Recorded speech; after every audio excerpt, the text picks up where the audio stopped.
Giv en tommelfinger op, abonner, kommenter og fortæl mig, hvor du ser mig fra. Jeg hedder Ingeborg, og jeg har boet hele mit liv her i det flade, vindblæste landskab i Jylland, hvor jorden kræver sin ret, og hvor man lærer at holde sine følelser lige så tætte som sit sjæl på en kold decemberdag. Jeg sidder her i min lille stue i Silkeborg, langt væk fra de marker, der engang var mit et og alt, og mærker den skarpe smerte i min side hver gang jeg trækker vejret for dybt. Det er en smerte, der minder mig om, at blod ikke altid er tykkere end vand, og at grådighed kan forvandle ens egne børn til fremmede, man knap nok genkender. Min datter, Mette, og min ældste søn, Anders, var engang min stolthed, men nu er de blot ar på min sjæl og årsagen til de bånd, jeg har været tvunget til at klippe over for altid. Det hele begyndte, da jeg besluttede at sælge slægtsgården, som havde været i min mands familie i generationer. Min kære Holger gik bort for 5 år siden, og siden da var de mange hektar og de store længer blevet en tung byrde for mine gamle skuldre. Jeg elskede jorden, duften af nyslået hø og lyden af traktoren om morgenen. Men knæene ville ikke mere, og ensomheden i det store stuehus begyndte at runge mellem væggene. Da salget endelig gik igennem, og den store sum penge stod på min konto, troede jeg i min enfoldighed, at det ville give mig ro til at nyde min sidste tid. Jeg tog fejl. Rygtet om pengene spredte sig hurtigere end en steppebrand, og pludselig var mine børn, som ellers sjældent havde tid til at kigge forbi til en kop kaffe, daglige gæster ved mit bord. Mette var den første, der viste sit sande ansigt. Hun kom en tirsdag eftermiddag med en bunke ubetalte regninger og en historie om, hvordan hendes liv var ved at falde fra hinanden. Hun mente, at det var hendes ret at få en stor del af pengene med det samme, så hun kunne købe det hus i Aarhus, hun altid havde drømt om. Da jeg stille forklarede hende, at pengene skulle sikre min alderdom og måske senere fordeles som arv, forvandlede hendes ansigt sig til en maske af raseri, jeg aldrig havde set før. Hun råbte, at jeg var en egoistisk gammel kone, der holdt fast i fortiden, mens hendes fremtid smuldrede. Jeg følte en kulde brede sig i brystet, mens jeg lyttede til hendes beskyldninger. Det var som om hun slet ikke så mig som sin mor længere, men blot som en hindring mellem hende og en check på flere millioner kroner. Situationen eskalerede hurtigt, da Anders blandede sig. Han har altid været den stærke, tavse type, men bag hans tavshed gemte der sig en bitterhed over forretninger, der var gået skævt, og en følelse af, at verden skyldte ham noget. Han tog Mettes parti, ikke af kærlighed til sin søster, men fordi han så en mulighed for selv at få fingrene i kagen. De to mødte op i mit hjem en aften, hvor mørket var faldet på, og de lignede ikke mine børn, men 2 rovdyr, der havde indkredset deres bytte. De krævede, at jeg underskrev en fuldmagt, der gav dem adgang til min bankkonto. Da jeg rystede på hovedet og bad dem forlade mit hus, skete det, jeg aldrig i min vildeste fantasi havde forestillet mig. Anders greb fat i mine skuldre og rystede mig, og i hans vrede stødte han mig så hårdt mod bordkanten, at jeg hørte et knæk fra mine ribben og mærkede en lynende smerte, der tog vejret fra mig. Jeg faldt sammen på gulvet, mens de 2 stod over mig. Der var ingen fortrydelse i deres øjne, kun en desperat og grim trang til at kontrollere min skæbne. 20 minutter senere, da de forlod huset i troen på, at de havde knækket min vilje, vidste de ikke, at de lige præcis i det øjeblik havde tabt alt. De havde glemt, at jeg er datter af en jysk bonde, og at jeg har overlevet mere, end de nogensinde vil forstå. Smerterne i mine ribben var ingenting sammenlignet med det isbjerg, der nu voksede i mit hjerte. Jeg rejste mig langsomt op, støttede mig til væggen og vidste præcis, hvad jeg skulle gøre. De ville have penge, men de ville ende med at få en lektion i retfærdighed, som de aldrig ville glemme, så længe de levede. Jeg blev liggende på det kolde køkkengulv i flere minutter, efter at døren var smækket i bag dem. Lyden af Anders' bil, der gassede op og forsvandt ned ad grusvejen, blandede sig med den dunkende smerte i min side. Hvert åndedrag føltes som en kniv, der blev vredet rundt mellem mine ribben, men det var ikke den fysiske smerte, der bedst beskrev min tilstand. Det var den iskolde erkendelse af, at de 2 mennesker, jeg havde båret under mit hjerte, ammet og våget over gennem utallige nætter med feber og mareridt, nu betragtede mig som intet andet end en bankbog, der skulle tømmes. Jeg så op på loftet og huskede, hvordan Holger altid sagde, at man kender et menneskes sande karakter, når det handler om penge og jord.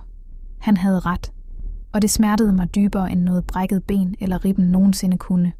Jeg fik kæmpet mig op på alle 4, mens sveden havlede af min pande. Jeg brugte køkkenstolen som støtte og fik sat mig tungt ned, mens jeg pressede en hånd mod siden for at holde sammen på mig selv. Mit køkken, som altid havde været fyldt med duften af nybagt rugbrød og lyden af børnelatter, føltes pludselig fremmed og truende. På bordet lå den fuldmagt, de havde forsøgt at tvinge mig til at underskrive. Den var krøllet og plettet af mine egne tårer, men jeg rev den i 1000 stykker med rystende hænder. De troede, at jeg var en svag, gammel kone, som de kunne skræmme til underkastelse, men de havde glemt, hvem der havde styret gården og økonomien i alle de år, hvor deres far var syg. De havde glemt, at det var mig, der havde kæmpet mod banken i 80'erne, da renten var tårnhøj, og vi var tæt på at miste alt. Min telefon ringede. Det var Mette. Jeg lod den ringe færdig, men hun ringede igen med det samme. Da jeg endelig tog den, var hendes stemme ikke længere fyldt med det raseri, hun havde vist for 20 minutter siden. Nu lød hun påtaget bekymret, næsten sødmefuld, hvilket var endnu mere kvalmende. Hun spurgte, om jeg var faldet til ro, og om jeg ikke kunne se, at de bare ville mit eget bedste. Hun sagde, at Anders var ked af, at han var kommet til at skubbe til mig, men at han bare var frustreret over min stædighed. Hun foreslog, at vi mødtes i morgen hos advokaten for at få ordnet papirerne, så jeg ikke skulle bekymre mig om økonomien mere. Jeg svarede hende ikke med ord, jeg lagde bare røret på. Den stilhed, der fulgte, var min første handling i det, der skulle blive deres undergang. Jeg vidste, at jeg ikke kunne blive i huset den nat. Selvom de var gået, følte jeg mig ikke længere sikker. Jeg ringede til min gamle veninde, Karen, som bor inde i Silkeborg. Hun kom med det samme, og da hun så mit blege ansigt og den måde, jeg krummede mig sammen på, stillede hun ingen spørgsmål. Hun kørte mig direkte på skadestuen. Mens jeg sad i venteværelset og ventede på at blive røntgenfotograferet, lavede jeg en plan. Jeg ville ikke ringe til politiet. En anmeldelse af min egen søn ville blot føre til en langvarig proces, som de ville tale sig ud af med løgne om uheld og misforståelser. Nej, min hævn skulle være juridisk, økonomisk og total. Jeg ville ramme dem der, hvor det gjorde allermest ondt, på deres grådighed og deres forventning om en let fremtid. Lægen bekræftede, at 2 ribben var brækket, og han så meget mistænksom på mig, da jeg sagde, at jeg var snublet over en dørkant. Han vidste godt, at mærkerne på mine overarme efter Anders' fingre ikke stammede fra et fald, men jeg holdt fast i min historie. Jeg skulle bruge min energi på noget andet end medlidenhed. Da jeg kom hjem til Karen og lagde mig til at sove i hendes gæsteværelse, mærkede jeg en mærkelig form for ro. Det var den ro, man føler, når man har truffet en uigenkaldelig beslutning. Mine børn troede, de havde vundet, fordi de havde brugt fysisk magt. De forstod ikke, at de lige havde givet mig den ultimative begrundelse for at fjerne dem fra mit testamente og mit liv. Jeg ville sørge for, at de aldrig fik så meget som en krone fra salget af gården, og at de ville komme til at fortryde deres handlinger hver eneste dag resten af deres liv. Næste morgen vågnede jeg op hos Karen med en krop, der føltes som om den var blevet kørt over af en mejetærsker. Men mit sind var klart som en frostklar morgen i januar. Karen kom ind med en kop stærk kaffe og 2 smertestillende piller, og hun satte sig på sengekanten uden at sige et ord. Hun kendte mig godt nok til at vide, at når mine læber var presset sammen til en tynd streg, så var jeg i gang med at lægge en plan, som intet menneske kunne stoppe. Jeg fortalte hende alt. Jeg fortalte hende om Mettes iskolde blik, og om Anders' hænder, der havde knust mine ribben som tørre grene. Karen sukkede dybt og sagde, at hun altid havde haft en fornemmelse af, at de 2 var blevet forvente, men hun havde aldrig troet, de var i stand til at lægge hånd på deres egen mor. Jeg bad Karen om at køre mig hen til min advokat, Erik Vestergaard. Erik havde været min mands og min juridiske rådgiver i over 30 år. Han var en mand af den gamle skole, der satte pris på ordentlighed og moral, og jeg vidste, at han ville blive rystet over at høre, hvad der var sket. Da vi trådte ind på hans kontor, rejste han sig straks op. Han kunne se på min gang og den måde, jeg holdt mig for siden, at noget var helt galt. Jeg satte mig forsigtigt ned i den tunge læderstol og bad ham om at finde mit nuværende testamente frem. Det testamente, hvor Mette og Anders stod til at arve alt ligeligt efter mig. Det testamente, som de gik og ventede på, skulle blive til virkelighed, mens de lød som om, de holdt af mig. Erik læste dokumentet igennem med rynket pande. Ingeborg, sagde han med sin dybe stemme. Hvad er det, du ønsker at ændre? Jeg så ham direkte i øjnene og svarede, at jeg ville have dem begge fjernet fuldstændigt. Han spærrede øjnene op og mindede mig om, at der i Danmark findes noget, der hedder tvangsarv. Man kan ikke gøre sine børn helt arveløse, medmindre de har begået alvorlige forbrydelser mod en. Jeg smilede et lille, bittert smil og trak min bluse lidt til side, så han kunne se de blå mærker på mine arme og bandagen om min brystkasse. Jeg fortalte ham præcis, hvad der var sket 20 minutter før, de begge forlod mit hus med en forventning om, at de havde knækket mig. Jeg forklarede, at jeg ville have hvert eneste smuthul i loven undersøgt, så de kun fik det absolutte minimum, som loven krævede, og at resten af formuen skulle gå til noget helt andet. Mens Erik begyndte at tage noter, mærkede jeg en følelse af magt vende tilbage. Mette og Anders troede, at de spillede et spil skak, hvor jeg var en svag brik, der let kunne skubbes af brættet. De forstod ikke, at jeg sad med alle pengene, og at jeg stadig var ved mine fulde 5. Jeg bad Erik om at udarbejde et nyt dokument, hvor jeg overdrog en stor del af pengene fra gårdsalget som en gave til en fond for voldsramte kvinder i Jylland. Gaver givet i levende live er sværere at anfægte end et testamente efter døden. Jeg ville tømme min formue gradvist, så der næsten ingenting ville være tilbage, når den dag kom, hvor de skulle gøre boet op. Det var en langsom og metodisk proces, præcis som at luge en mark fri for ukrudt. Da jeg forlod advokatkontoret, modtog jeg en sms fra Anders. Han spurgte, om jeg havde fået sovet på det, og om jeg var klar til at mødes hos banken. Han skrev det, som om intet var hændt, som om smerten i mine ribben bare var en lille bagatel, vi ikke behøvede at tale om. Jeg svarede ham ikke. Jeg blokerede hans nummer, og bagefter blokerede jeg Mettes. Det var det første skridt i at slette dem fra min virkelighed. De troede, at de havde 20 minutter til at ændre deres liv ved at bruge vold mod mig. Men de havde ikke forstået, at de 20 minutter var den tid, det tog mig at indse, at jeg ikke længere har nogen børn. Nu var det min tur til at lade dem vente, og deres fortrydelse ville først for alvor begynde, når de opdagede, at den guldgrube, de troede, de havde fundet, var blevet forvandlet til aske mellem deres grådige fingre. Giv en tommelfinger op, abonner, kommenter og fortæl mig, hvor du ser. Med fra. Jeg blev boende hos Karen i 10 dage, mens de værste smerter foretog sig. Hver morgen vågnede jeg med en stædighed, der var stærkere end dagen før.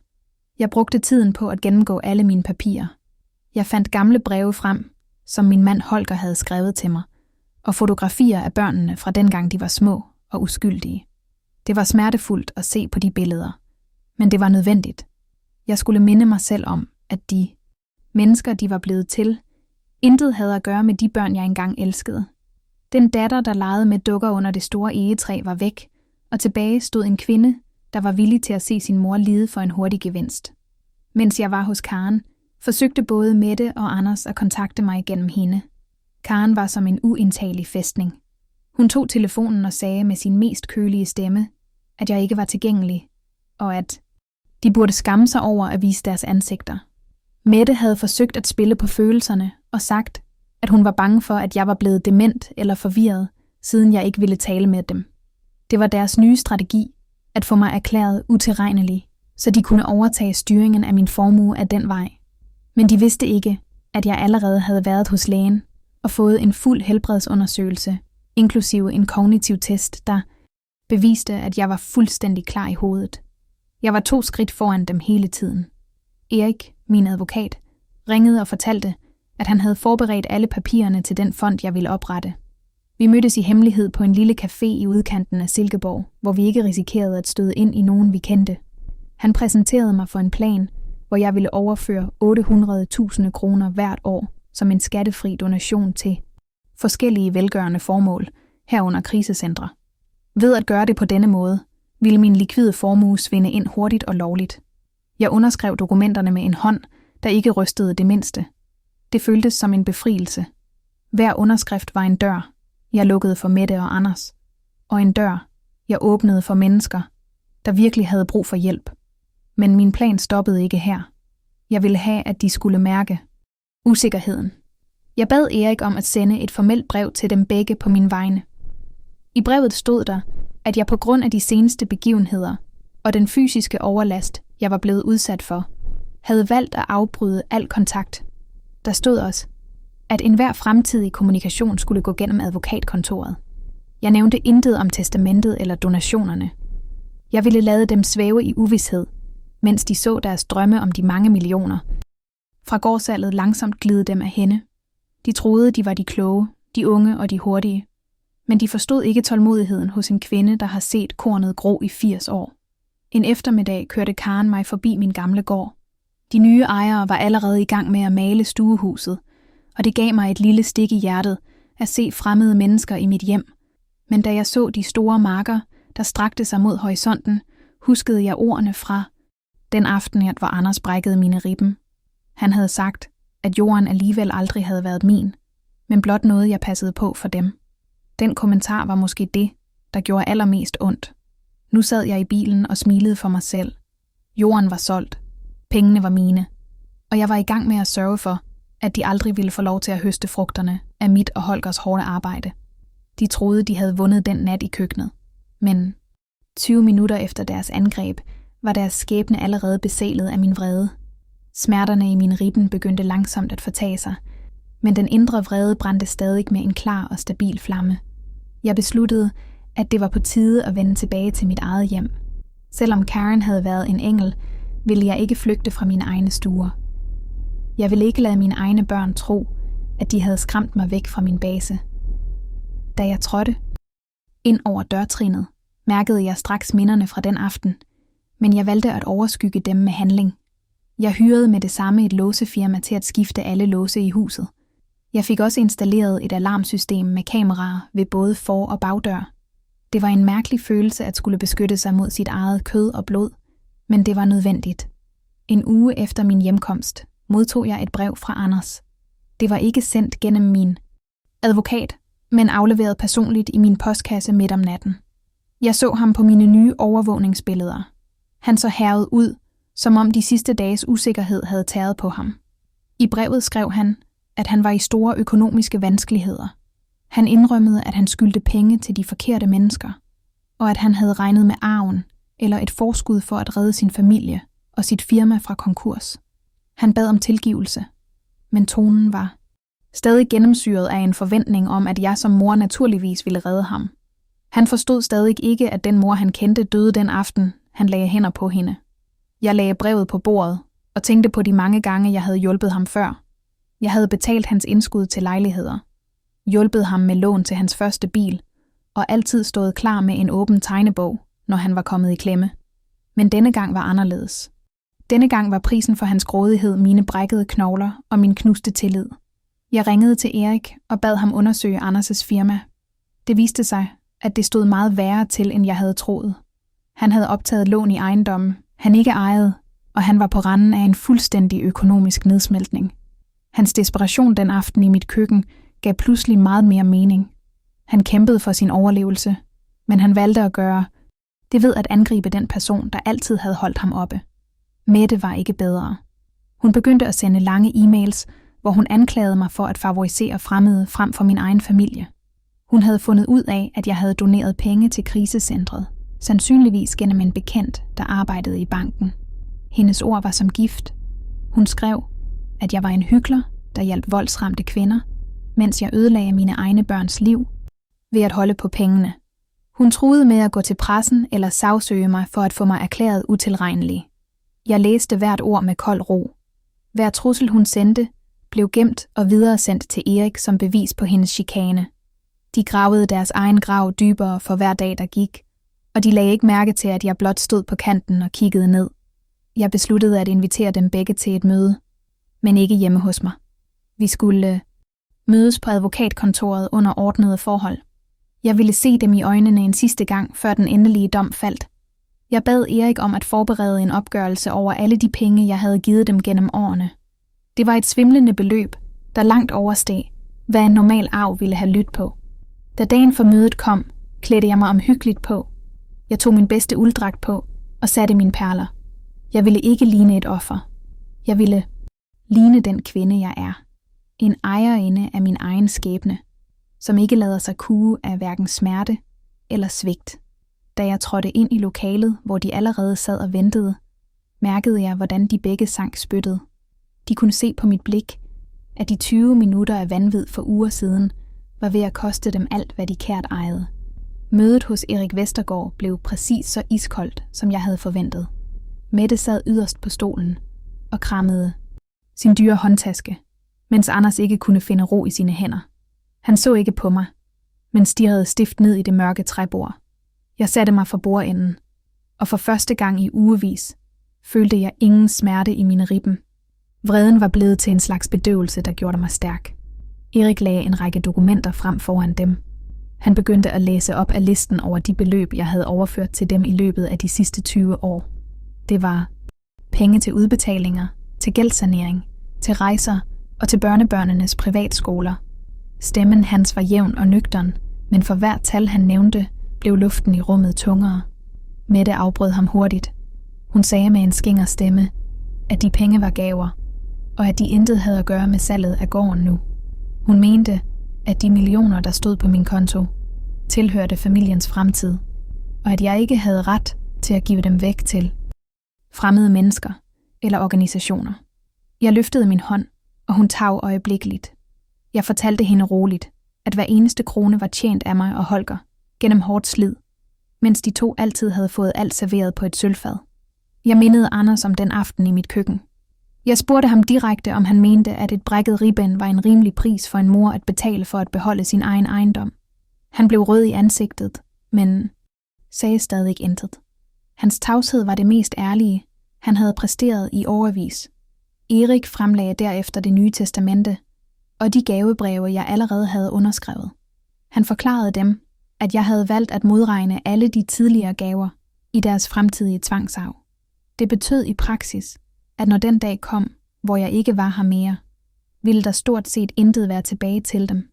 De penge, de allerede havde fået og ødslet væk, blev nu betragtet som deres fulde arv.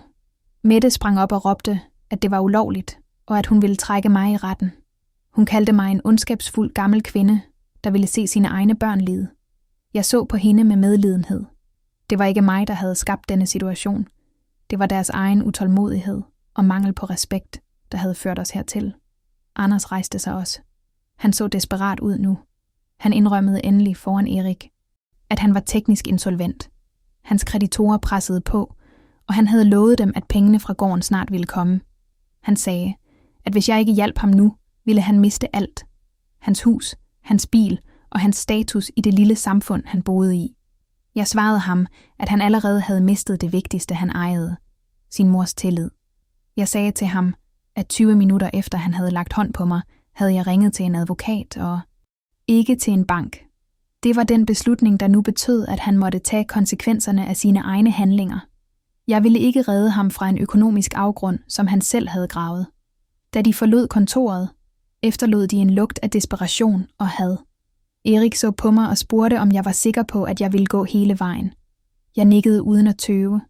Jeg bad ham om at gå videre med næste skridt i planen.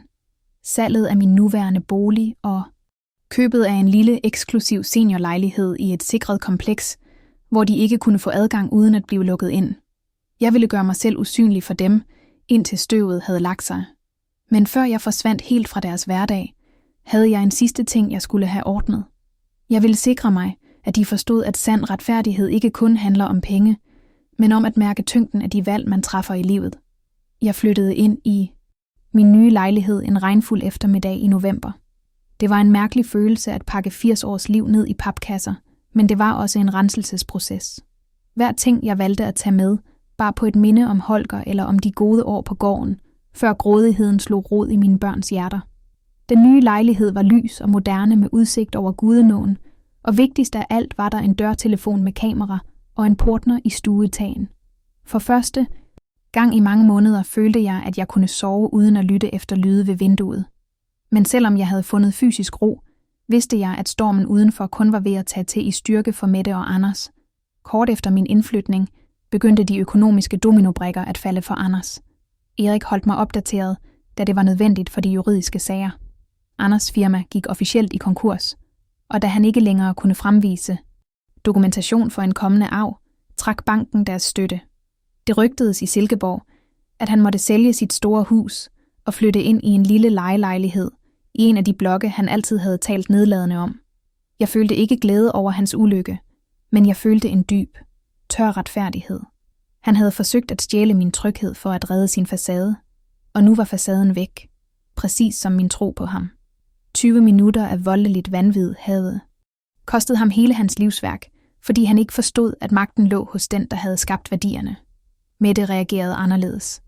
Da hun indså, at pengene ikke var på vej, og at jeg havde muret mig inde bag portnere og advokater, skiftede hun taktik. Hun begyndte at skrive breve til mine veninder og fjerne slægtninge. Hun fortalte dem, at jeg var blevet syg i hovedet, og at jeg var under dårlig indflydelse af Karen og Erik, som hun mente. Forsøgte at svindle mig. Hun forsøgte at isolere mig socialt, ved at sprede løgne om min mentale tilstand. En dag ringede min svigerinde, Bodil, og spurgte forsigtigt, om det var sandt, at jeg havde bortvist mine børn uden grund. Jeg inviterede Bodil over på en kop kaffe. Jeg viste hende ikke kun de blå mærker, der nu var falmet til gule skygger, men også de dokumenter, der viste, hvor mange millioner jeg allerede havde givet børnene gennem årene. Bodil sad længe og stirrede ud over vandet, efter jeg havde fortalt hende sandheden.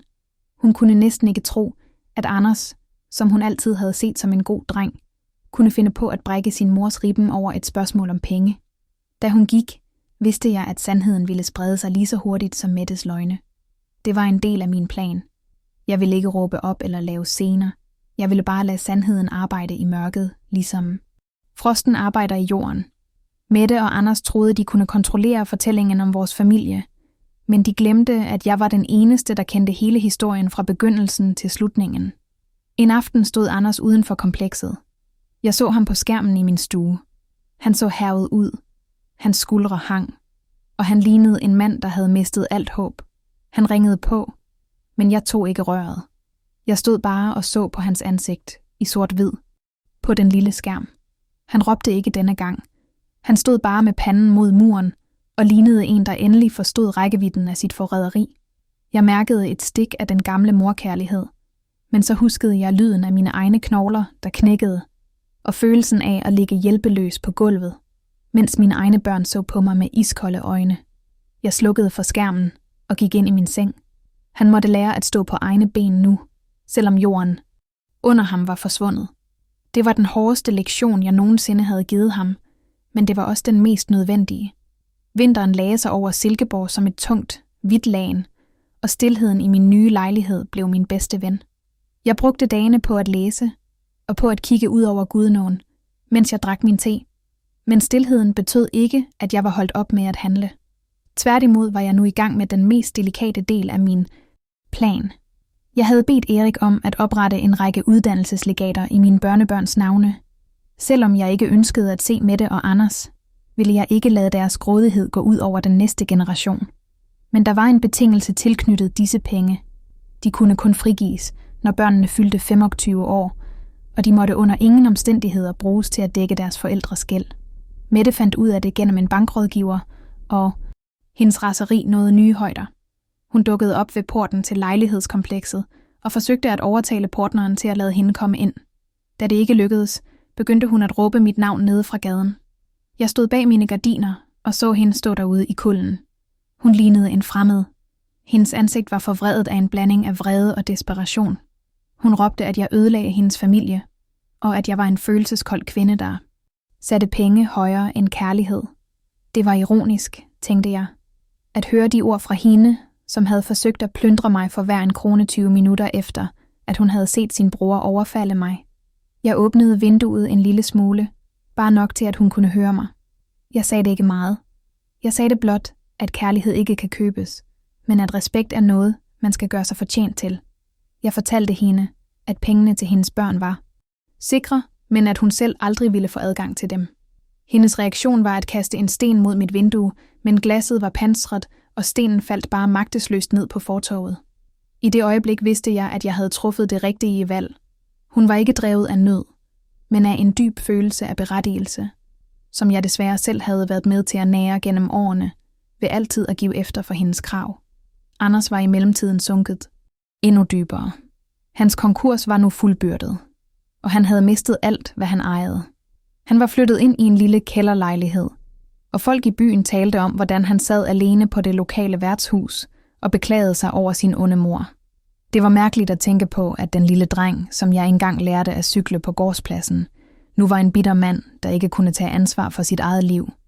Jeg modtog et brev fra hans ekskone, som takkede mig for legatet til børnene. Hun skrev, at Anders var blevet en skygge af sig selv, og at han konstant talte om de 20 minutter i mit køkken, som det øjeblik, hvor alt gik galt for ham.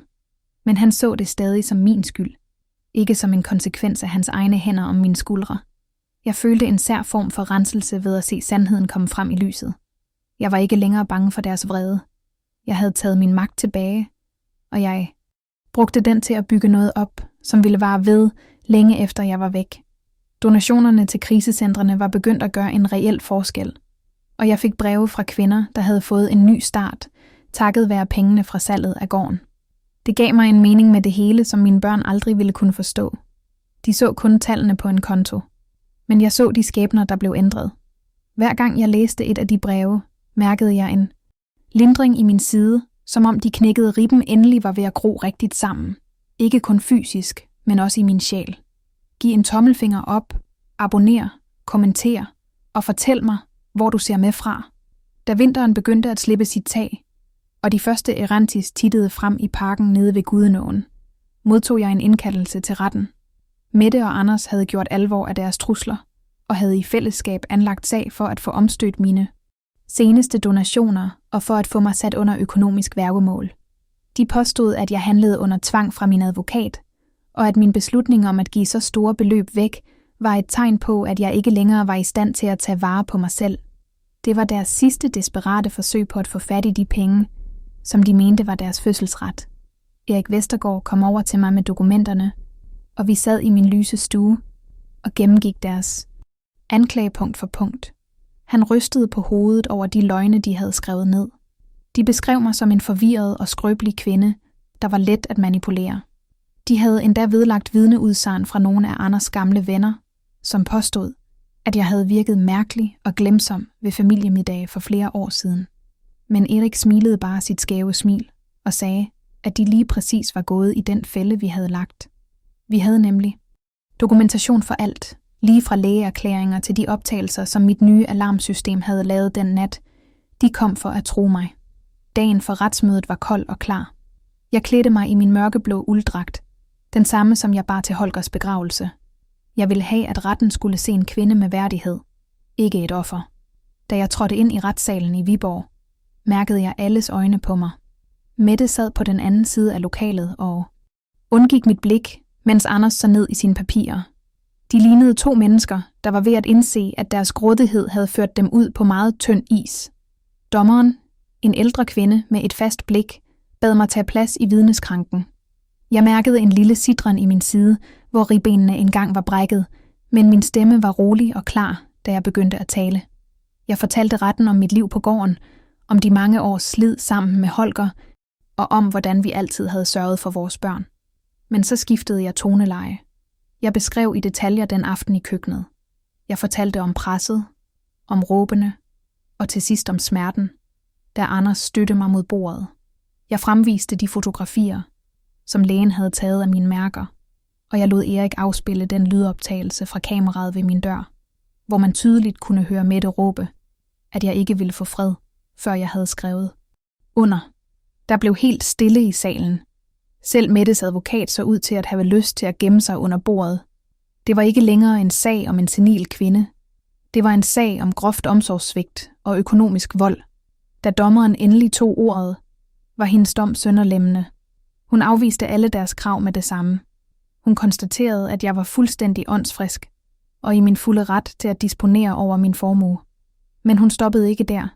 Hun rettede en skarp kritik mod Mette og Anders for deres opførsel og antydede, at deres handlinger kunne have strafferetlige konsekvenser, hvis jeg valgte at forfølge det. Da vi forlod retssalen, forsøgte Anders at stoppe mig på gangen. Han var bleg og rystede på hænderne. Han sagde, at han bare ville have, at alt blev som før. Jeg så på ham med et blik, der var blottet for vrede, men fyldt med sandhed.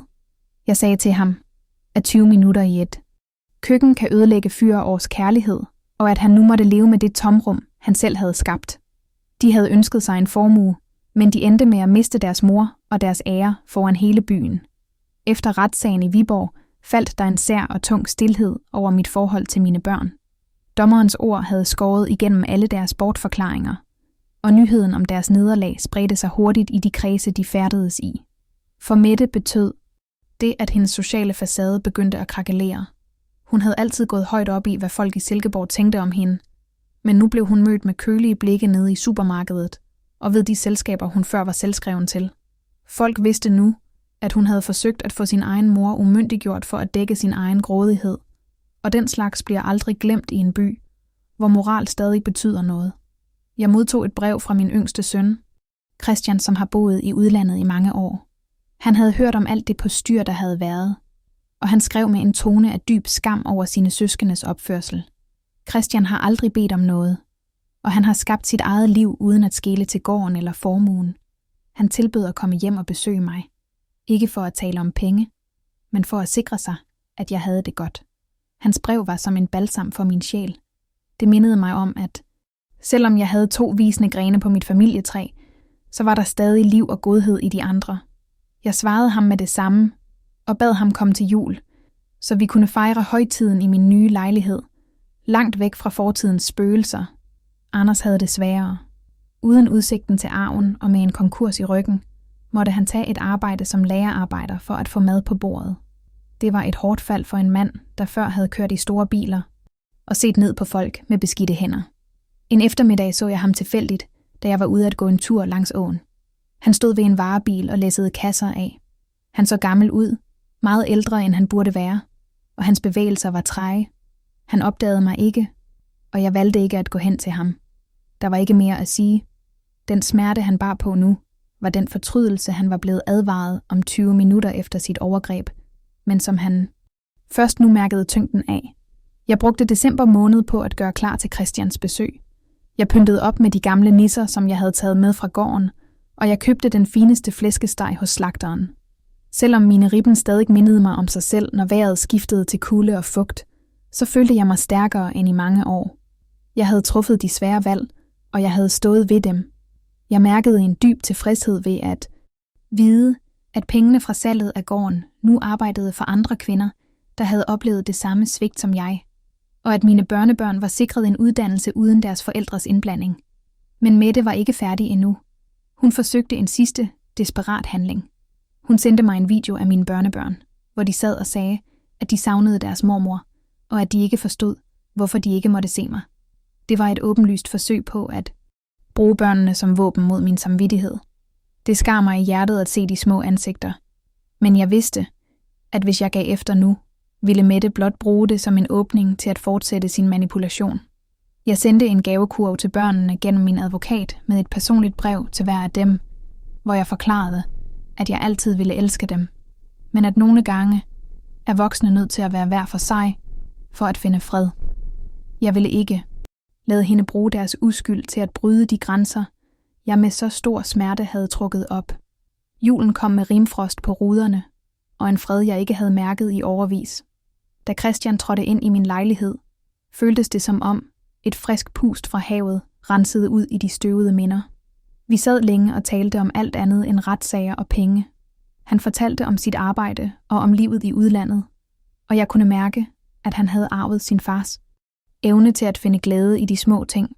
Men selv i denne stund af lykke blev vi mindet om det sår, der aldrig helt ville hele. Juleaftensdag modtog jeg en kurv ved døren. Der var intet kort, men jeg genkendte straks kurven. Det var en af dem, vi altid brugte på gården til at samle æbler i. Indeni lå et gammelt fotografi af mig, Holger, Mette og Anders fra en sommerdag i 80'erne, hvor vi alle grinede i høststakken. Det var Anders, der havde efterladt den. Jeg vidste det instinktivt. Det var hans forsøg på at række ud gennem fortiden, nu hvor hans nutid var faldet fra hinanden. Men det var også en smertefuld påmindelse om alt det, han selv havde ødelagt. Christian så på billedet og sukkede. Han spurgte mig, om jeg nogensinde ville kunne tilgive dem. Jeg så ud på de mørke bølger i Gudenåen og svarede ham sandheden. Jeg har tilgivet dem i mit hjerte for min egen skyld, så jeg ikke skal bære på det had resten af mine dage. Men tilgivelse betyder ikke, at alt bliver som før. Der er handlinger, der har konsekvenser, som ikke kan slettes med et gammelt fotografi eller en kurv med minder. Anden juledag ringede telefonen. Det var hospitalet i Silkeborg. Anders var blevet indlagt efter et ildebefindende på sit arbejde. Det viste sig, at det stress og det pres, han havde levet under siden konkursen og retssagen, havde taget sit told på hans hjerte. Christian og jeg kørte derhen med det samme. Da jeg så ham ligge der i den hvide hospitalsseng, bleg og sammenfalden, lignede han slet ikke den mand, der havde rystet mig i mit eget køkken. Han lignede en knækket mand, der endelig var løbet tør for kræfter. Da han så mig, begyndte han at græde. Det var ikke den vrede gråd fra retssalen, men en dyb, stille snøften fra en mand, der har indset, at han har tabt alt det, der virkelig betyder noget. Han forsøgte at sige noget, men jeg lagde min hånd på hans arm. Han hviskede, at han fortrød hver eneste dag, at han havde ladet grådigheden blinde ham. Han sagde, at de 20 minutter af vanvid i køkkenet hjemsøgte hans drømme hver eneste nat. Jeg sad hos ham i flere timer, mens Christian ventede ude på gangen.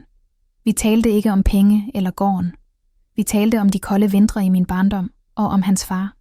Men selvom jeg følte med ham, som menneske, mærkede jeg også den klare grænse i mit indre. Jeg ville sørge for, at han fik den bedste pleje, og jeg ville betale for hans rekreation, men jeg ville aldrig give ham adgang til min formue igen. Mette dukkede op på hospitalet kort efter.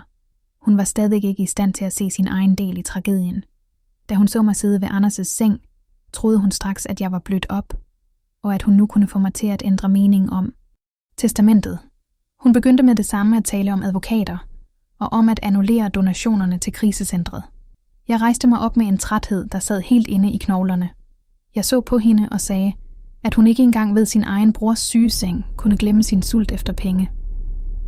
Det var det øjeblik, hvor jeg indså, at nogle mennesker aldrig ændrer sig, uanset hvor meget virkeligheden rammer dem.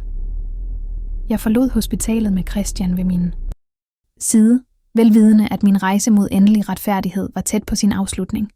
Efter besøget på hospitalet indså jeg, at min tid ikke skulle bruges på at vente på, at mine børn forandrede sig. Christian rejste tilbage til sit liv efter nytår, men han efterlod mig med en følelse af, at jeg ikke var alene. Jeg traf en beslutning om at rydde helt op i mine sager. Jeg bad Erik om at fremskynde alle overførsler til fonden. Jeg ville se pengene gøre gavn, mens jeg stadig var her til at opleve det. Det viste sig at være en klog beslutning. Krisecentret, som jeg havde støttet, kunne nu udvide med en helt ny fløj til børn, der var flygtet fra voldelige hjem. Da jeg blev inviteret til at indvie den, mærkede jeg en stolthed, som ingen bankbog nogensinde kunne give mig. Mette forsøgte en sidste juridisk manøvre. Hun hyrede en ny advokat, der forsøgte at så tvivl om gyldigheden af de seneste donationer ved at påstå, at jeg var under utilbørligt pres fra de organisationer, jeg støttede.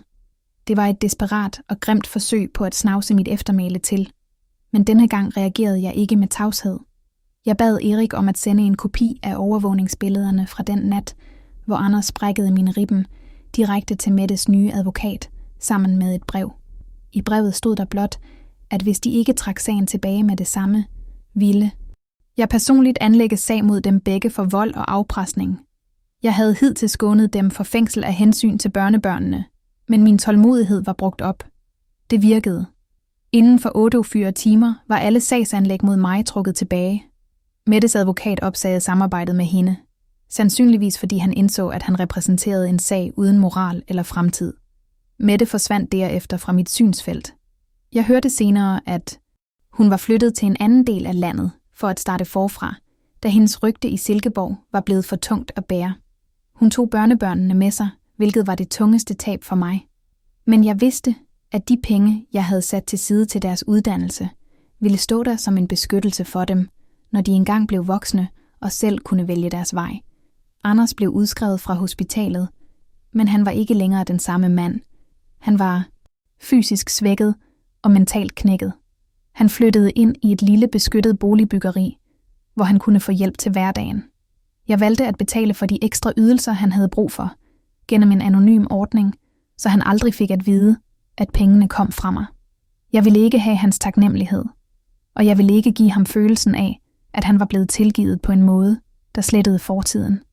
Jeg ville bare sikre mig, at han ikke led nød, for trods alt var han stadig den dreng, jeg engang havde elsket. En dag i det tidlige forår satte jeg mig ned og skrev et langt brev til mine børnebørn. Jeg fortalte dem ikke om volden eller de brækkede ribben.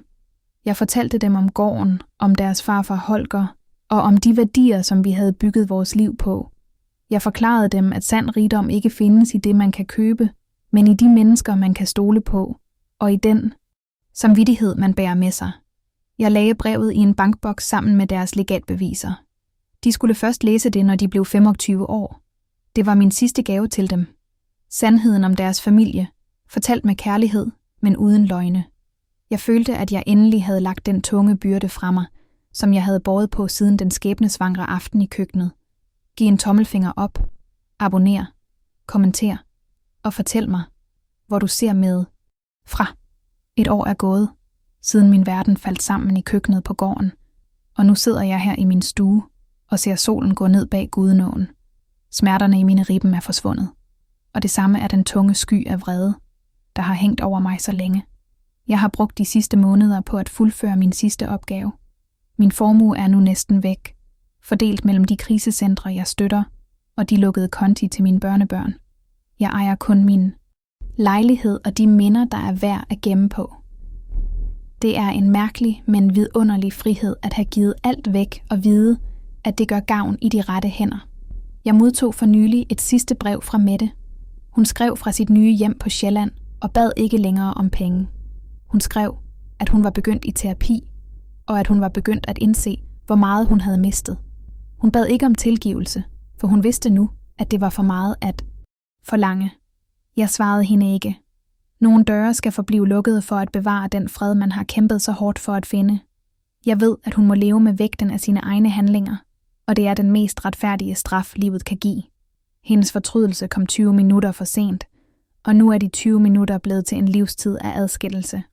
Anders sender mig af og til et kort med en lille hilsen. Han bor stadig i sit beskyttede byggeri, og bruger sin tid på at snedkerere små ting af træ, præcis som hans far gjorde. Han nævner aldrig penge. Jeg sender ham en kurv med mad til jul og fødselsdag, men vi ses aldrig. Det er den pris, vi begge må betale. Jeg har lært, at retfærdighed ikke altid handler om at få folk i fængsel, men om at sørge for, at de ikke længere kan skade en.